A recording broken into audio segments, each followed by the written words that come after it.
Olá pessoal, passando aqui para trazer para vocês a diferença entre os sistemas de apreciação da prova no processo penal. Nós temos praticamente 4 sistemas que são cobrados em prova de concurso quando se trata da matéria relativa a sistema de apreciação de prova no processo penal. O primeiro sistema é o sistema ordálico. O que é que caracteriza o sistema ordálico? O sistema ordálico é aquele que define o julgador como uma espécie de juiz de Deus. Alguém iluminado, alguma pessoa que consegue encontrar durante a apreciação de um processo penal, a avaliação da prova, sinais divinos. Como se Deus pudesse interceder, ou viesse a interceder, em favor daquele inocente, mostrando ao magistrado no processo penal a hipótese de que ele seria, por exemplo, a necessidade de ser inocentado. Então, o ponto principal estava exatamente na tentativa de se colocar uma provação. Passava o sujeito por um período de provação e durante essa provação o magistrado identificaria os sinais divinos no processo penal. Evidentemente que a gente está falando de um sistema que desconheço qualquer ordenamento jurídico que ainda utilize, mas que tem essa característica de ser um julgador, um juiz de Deus, o elemento de provação para a identificação dos sinais divinos e, consequentemente, a absolvição ou a condenação na prova penal, da prova do processo penal.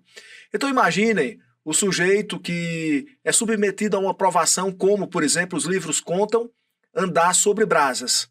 Se não queimou o pé foi porque Deus intercedeu, logo merece a absolvição no processo penal. Enfim, uma situação de provação em que era submetido o sujeito e então o juiz analisaria os sinais divinos do processo penal.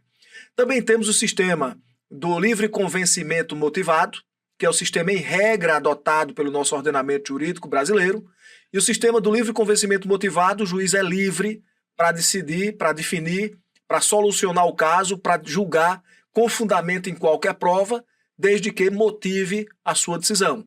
Então não há uma prova mais importante do que a outra, o juiz é livre para se convencer, porém há necessidade de motivação das decisões judiciais.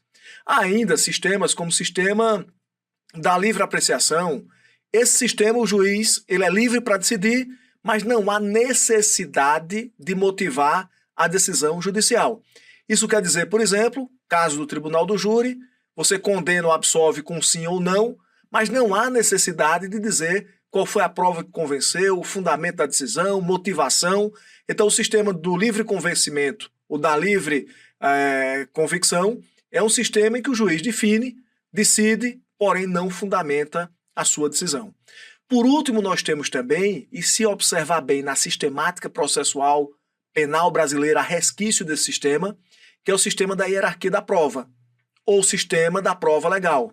O sistema da hierarquia da prova é aquele em que a lei estabelece qual é a prova mais importante e qual é a prova menos importante. Seria como se o julgador, o legislador, definisse exatamente qual seria a prova primeira a ser analisada, caso existente, essa é a prova que o juiz deve levar em conta, e depois uma prova até se chegar a uma prova menos importante. Como, por exemplo, qual a prova mais importante, a pericial ou a documental? A lei deveria definir, dizer expressamente no texto da lei, qual a prova mais importante, a segunda, a terceira, e por aí vai.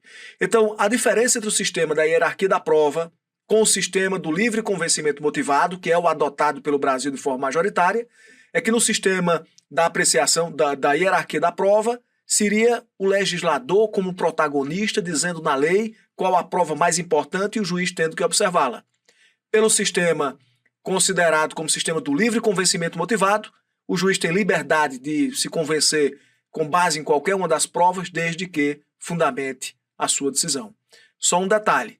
Se a gente revirar o Código de Processo Penal, nós vamos encontrar resquícios do sistema da hierarquia da prova, como, por exemplo, o caso do artigo 158 do Código de Processo Penal, em que a prova, o exame de corpo de delito, ele é tão importante para efeito de consideração da materialidade do crime, que nem mesmo a confissão do acusado pode suprir a necessidade do exame de corpo de delito, seja ele direto, seja ele indireto.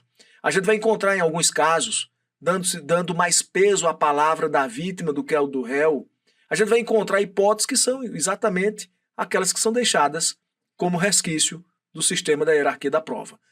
No entanto, o nosso Código de Processo Penal como regra, adota o sistema do livre convencimento motivado. Um abraço, pessoal. Valeu aí.